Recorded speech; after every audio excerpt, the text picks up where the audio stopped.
choro é uma das principais vertentes da música brasileira. Villa-Lobos tem a grande produção do Villa da década de 20 são choros. Agora, tem aqueles pianistas atuais que são os mestres do choro, tipo o Laércio de Freitas. Radamés foi, ao lado do Pixinguinha, um dos principais arranjadores da história da música popular brasileira. Ah, daí sim. Esses são os caras. Eu acho que o choro é uma ótima vitrine para o seu instrumento, né? Porque é uma música que você tem ali o instrumento na íntegra, você pode mostrar o que ele faz e é uma música que pede para você chorar, né? O choro é uma expressão que já diz tudo, né? Ela é um sentimento, né? É uma sensação física de ondas sonoras que vão ao ar, que espalham, que chegam no ouvido de alguém, mas que emanam, que desenvolve dentro da pessoa que toca e de que ouve um sentimento, né? E o choro é um sentimento.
Radamés foi, ao lado do Pixinguinha, um dos principais arranjadores da história da música popular brasileira.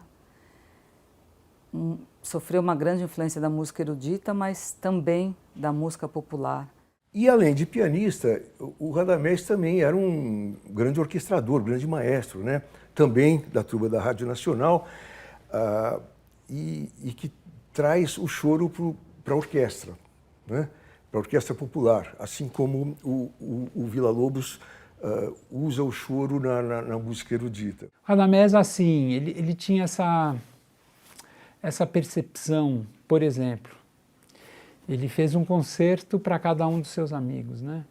Fez um concerto para o Garoto, fez um para o Dilermando Rui, para tocar com a Orquestra Sinfônica, né? Fez para o Edu da Gaita, fez para o Regional de Choro. O Radamés compunha para que seus amigos tocassem com a Orquestra Sinfônica, uma vez que ele percebia que eles tinham o mesmo nível. Eles podiam tocar com a Orquestra Sinfônica e deveriam tocar.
O Radamés é um grande arranjador, né? Um cara que escreveu muito bem, um grande compositor, um grande pianista, um músico importante da sua época e que trouxe, acho que para mim, nessa formação do quinteto, uma coisa interessante de criar uma formação brasileira e original e moderna. A importância do Radamés na história do choro é fundamental porque ele trouxe, além de tudo, uma riqueza harmônica, não que não houvesse, mas a visão dele, né? O que ele entregou a essa música.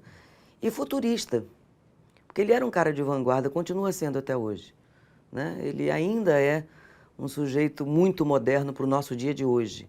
Com a perspectiva do tempo, vai ser mais ainda. Quando daqui a 50 anos observarem a obra do Radamés, vão dizer assim, quem era esse louco? Porque ele enxergava 300 anos na frente.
Teve uma vez que a gente foi fazer um concerto com orquestra e com a Camerata Carioca e tinha um timpanista que era substituto, que não era o titular da orquestra, e tinha um arranjo no 1-0, na terceira parte.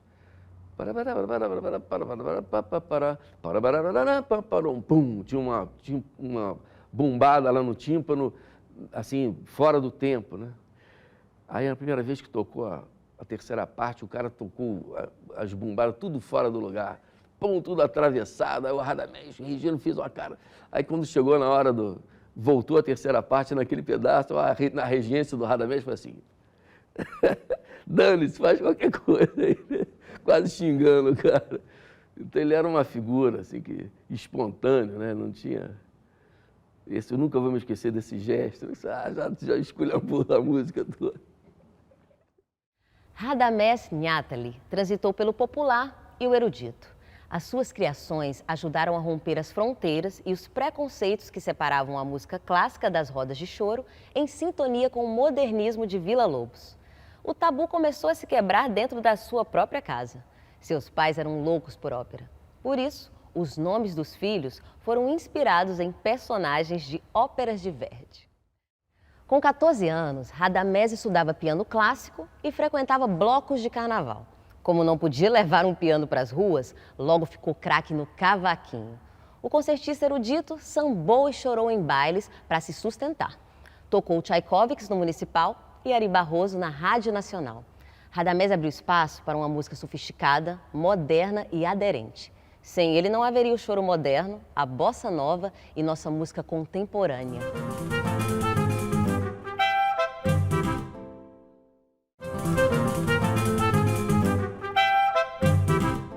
Agora, tem aqueles pianistas atuais que são os mestres do choro, tipo Lércio de Freitas aqui, Cristóvão Bastos, Rio de Janeiro, né? Que daí você vê eles tocando choro e você fala, ah, daí sim, esses são os caras.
Pianista, compositor, arranjador, maestro Lércio de Freitas, maravilhoso, é uma das riquezas que a gente tem aqui em São Paulo.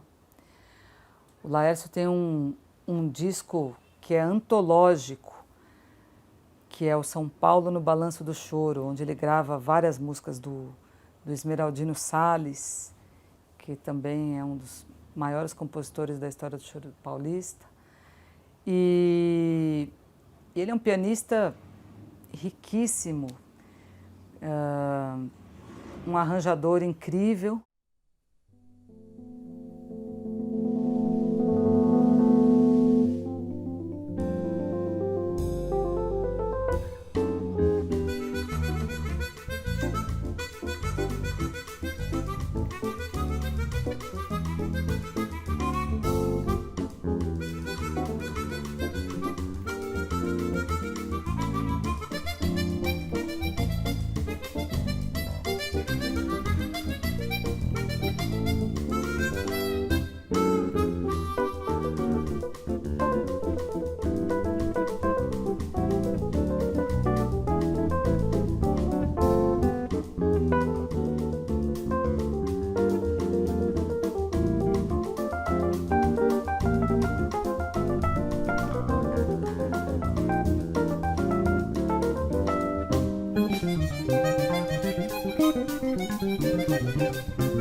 O Vila era uma personalidade fenomenal, né? Porque ele era um cara que tinha toda aquela formação da música erudita estrita mesmo, ele estudou para valer esse negócio, e ao mesmo tempo era um bom vivant que ia nas rodas de choro no Rio de Janeiro, saía de noite, conhecia a malandragem, disse que jogava bilhar muito bem. Ele tinha o seu lado malandro, era meio inventador de caso, meio mentiroso, ele era uma figura genial. E é o cara que eu acho que realmente, pela primeira vez, pegou a música folclórica e a música popular brasileira e conseguiu casar isso com a música erudita de uma forma muito bem feita. Ele ia em roda de choro, e eu vi, depois ele tinha a visão dele sobre aquilo, né? O que ficou nele, por isso os choros e tudo mais, né? Mas, novamente, o que você encontra em muito do choro, você encontra no Villa-Lobos. Porque é essa matriz, eu acho que é a alma brasileira, né? O Villa-Lobos tinha isso, ele faz uma música sofisticada, mas é como você fazer um prato sofisticado a partir de sapoti, a partir, sabe, de cupuaçu. É verdade, é a nossa natureza.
porque o Vila é brasileiro.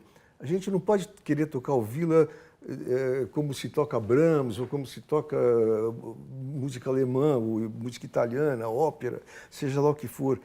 O Vila é o Vila é o Brasil. Escuta essa do compositor e maestro Heitor Villa-Lobos. Ele compôs sua primeira peça para violão com 6 aninhos. Com 8, se apaixonou pela obra de Bach. Aí, de repente, conheceu os cantadores nordestinos e ficou doidinho com o ritmo e a poesia. Com 10 anos, o Heitor já tocava violoncelo, clarinete e saxofone. E com 16, passou a frequentar uma loja chamada Cavaquinho de Ouro. Lá, os chorões se esbaldavam em rodas de improviso. Daí em diante, a sua música ganhou um brejeiro sotaque de choro. Heitor virou uma celebridade.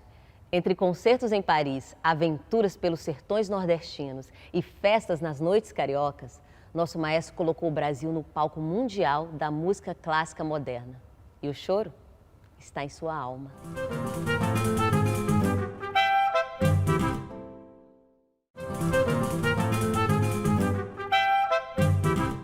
Villa-Lobos, eu acho difícil você pensar na música brasileira que veio depois dele sem ele. Ele é a grande referência, talvez, de todos os músicos, até daqueles que não sabem, porque eles são referências de segunda mão, eles pegam a influência já do músico que foi influenciado pelo Villa-Lobos. E eu acho que a força do Villa-Lobos, além da genialidade dele, dessa coisa mar de música que saía dele, né? Porque o Villa-Lobos é uma força da natureza.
Aí nós temos a época do Radamés Yattari, que fez coisas maravilhosas, com harmonia mais avançada um pouquinho, mas com a característica do choro lá. Vem lá. Uma história muito bonita do Radamés, que quem me contou foi o Elton Medeiros, quando a gente estava fazendo uma história junto. Ele contou que ele levou uma música para o Radamés na Rádio Nacional e cantou numa caixinha de fósforo. E aí o Radamés fez um arranjo para 50 caixinhas de fósforo. Esse era o Radamés, entendeu? Quer dizer, um espírito vivo. Então, Radamés, de todos eles, aliás, Radamés, Villa-Lobos, o Guerra Peixe, o Mione, não existe um grande músico brasileiro que não tenha ouvindo do choro ou feito uma longa inserção nessa cultura, né? É a fonte da nossa maior riqueza na música instrumental, sem sombra de dúvida. Isso é indiscutível, não há o que discutir. Então, não é nenhuma questão estatística, é histórica, de observação, né? Você não consegue citar 10 grandes instrumentistas, 10 grandes compositores que não tenham passado por isso, ou se aprofundado no choro, dali tirado coisas maravilhosas, ouvindo dele.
Já que estamos falando de maestro, a gente não pode esquecer o primeiro de todos, que é o Anacleto de Medeiros, também no final do século XIX.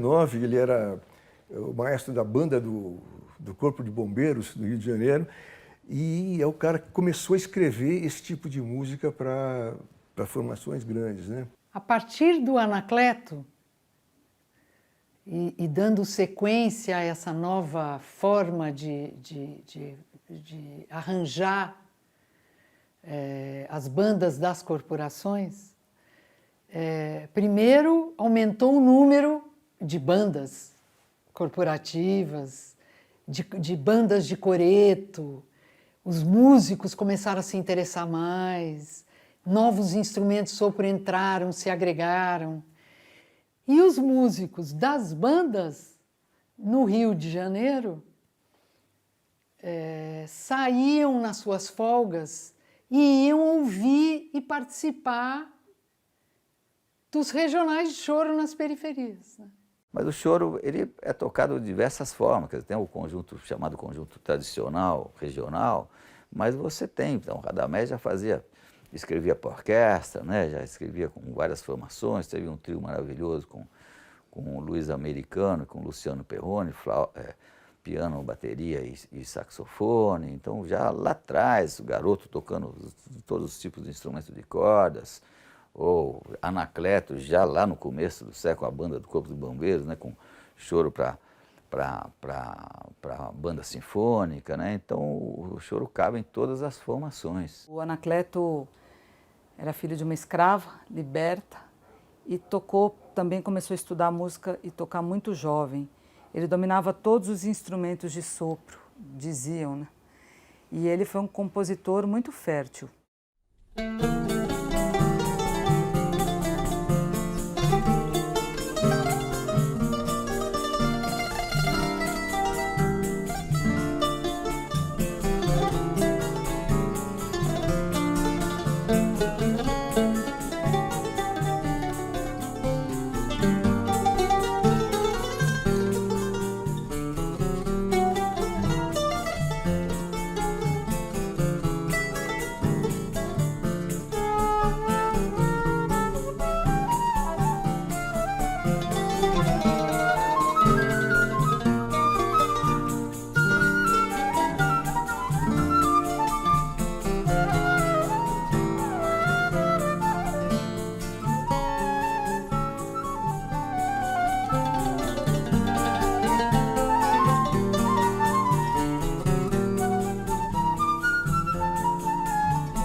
A expressão maestro é a tradução da palavra italiana mestre. Maestros são mestres. Um pouco antes de morrer, o Radamés Niáteli disse que não via distinção entre música popular e erudita. Não queria ver seu trabalho rotulado em nenhuma dessas categorias. O mestre dizia o seguinte: eu sou nada, sou coisa nenhuma. E o maestro completava: para mim, o Pixinguinha é tão bom quanto o Vila Lobos. Esse é o batuta que inspirou e inspira tantos maestros brasileiros, de Tom Jobim a André Memari.